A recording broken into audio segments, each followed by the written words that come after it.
Hey guys, what's up? My name is Anthony, and welcome to another edition of B&A Sports Talk. So, I have a different video today. I'm doing a film review, and basically Brett Hagee, undrafted free agent. I'm uploading this to a podcast as well, so I'm not going to highlight specific plays.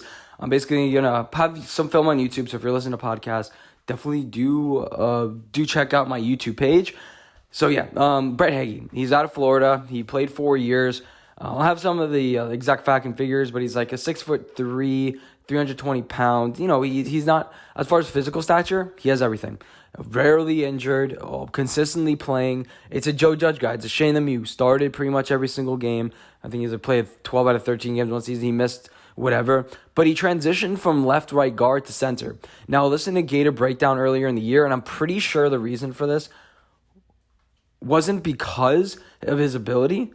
It was because of other people's abilities and the fact that he fit better at center. He was a veteran, I guess, on the team. He was around since Kyle Trask was not on the team. He was recruited by the previous regime with Jim McElwain before Dan Mullen came in for the last 3 years. So he's been around there for a while. He was one of the solid pieces on that offensive line. There's really him and Stone Forsythe. It was both those guys. Stone really dropped in the draft. I think he shouldn't have dropped to the 6th round. That was a pretty precipitous fall. I mean, Cameron Cheeseman, I think, got drafted before him. But yeah, he's a leader of the team. He's as far as lateral agility, that's good. Like he can mirror pass rushers, which is not really important as a guard, but he has some of that lateral quickness. His straight line speed isn't good. The meaning when he is trying to get out in space, when you're trying to do a zone action or something like that, he's not going to be able to hit that hole and fix it. I think he's more of a center than anything. I'd like to see him be a little bit more aggressive. There are points in the game where he's aggressive, and I'm like, I want to see more of that because that's where he thrives. He knows he's good with hand placement. He has all the fundamentals of a good center in the league. It allows a little bit more flexibility for the Giants. Some other things I'm trying to think real quick about what I noticed of him.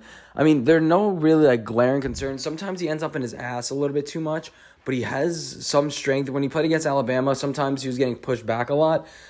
I think he just needs to be more aggressive. He sometimes allows the contact to come in him, and maybe because of his arm length. But from the tape, I didn't really notice this guy has short arms per se. I'd like to see more pancakes. More pancakes from him. Drive the guy to the ground. And I see it sometimes. I see that aggressiveness. I just wanted to see it a little bit more.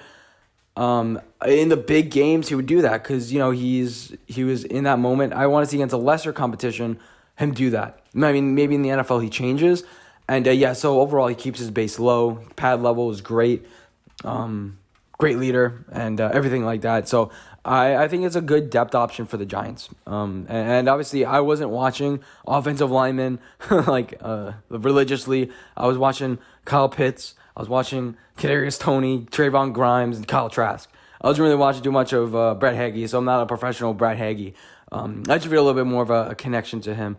But he's one of those guys I've been around for a while. I think it's a good option for the Giants.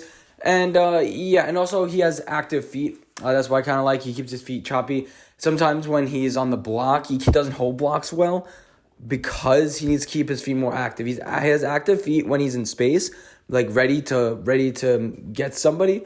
But, sometimes he stops moving his feet and he kind of leans a little bit, and that kind of gets him in trouble sometimes. I feel like a pro offensive line reviewer. Trust me, I don't really know that much. Okay, so next, I want to go to my favorite NFC matchups upcoming for this year.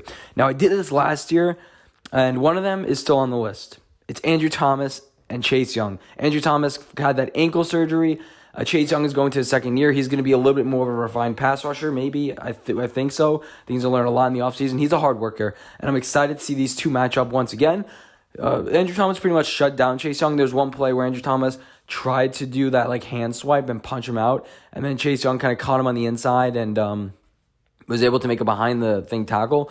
But Andrew Thomas held his own against the best pass rusher in the draft last year, and they're like, oh, he's better than Nick Bosa. Okay, no, Nick Bosa he's better than Chase Young. But anyway, that's what I'm looking forward to. And also I'm looking for the Giants versus the Eagles. I'm just looking forward to this rivalry next year. That's our steepest rivalry in the division because The Eagles jumped us for Devontae Smith, the guy that we would have taken, but even Joe Judge said it probably worked out better for us because we had a first rounder in Toney and, a fourth and a fifth, whatever. But, they did that. They cost us from a playoff spot, and I think there's going to be so much animosity. I know the coaching staff doesn't really care because, we went 6-10. We should have been 8-8, and then we would have had a little bit of an argument. Come on here, come on. But if you lose 10 games, you shouldn't be complaining at all. I'm also looking forward to in this matchup specifically, you got Darius Slay versus Kenny Galladay, two former teammates. I'm looking forward to that. See them go one-on-one, maybe potentially. And also Kadarius Toney versus any one of the Eagles defensive backs. Do they have one? I don't know. The Eagles don't have any real defensive backs that I'm scared of. Darius Slay, but he's kind of getting old. And I took a list, name of the look at the list, even though that didn't really make sense. I looked at the list, and I'm like, oh, unless one of the, you never know. These guys can step up. They have a couple developmental guys. Maybe one of them shines. But who's Kadarius Toney going with? I'm also looking for Kadarius Toney versus Devontae Smith. Which one has a better yardage? As far as stat on stat, 2 first-round picks. Also, Devontae Smith versus an Adoree Jackson. A guy's going to be play some press man on him, see how they do. Whoever he goes up against mainly, I think it will be Adoree. But even though he's probably going to be their number one option, so maybe James. But I think that Adoree can keep up with him.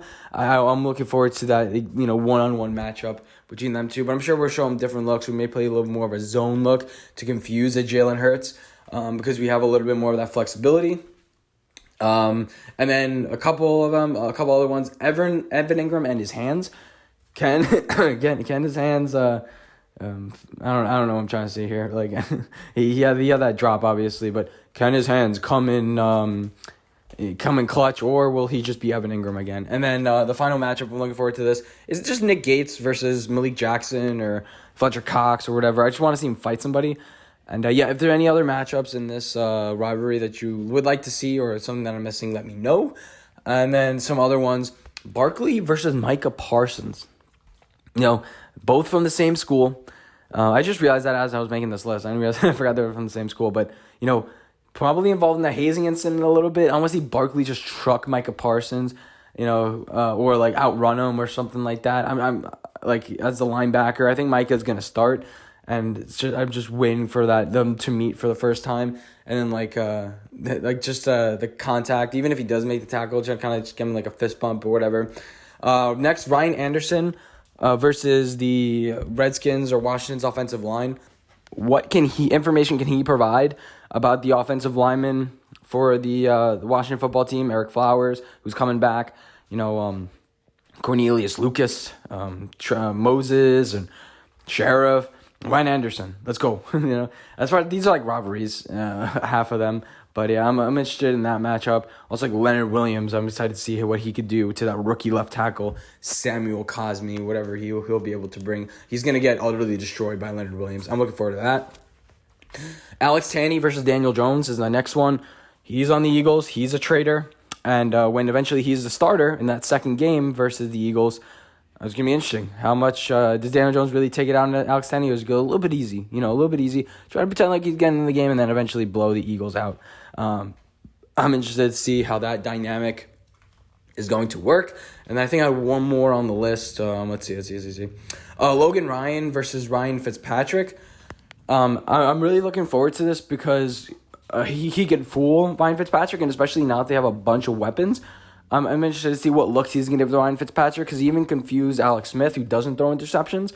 I'm curious to see, what kind of looks did he pretend something and then it catches up and whatever. Just show him something different in cover 3. Those are the matchups that I'm looking forward to in the NFC East. Obviously, there are a million matchups, but these are the ones that I'm really looking forward to. Oh, Daniel Jones versus Dwayne Haskins. No, just kidding. Is that too soon? But I hope you guys did enjoy this video. Let me know your favorite matchups. Let me know your opinions about Brett Hagee and what you think he can bring to the Giants offense. And I'll see you guys in my next video. Bye, guys.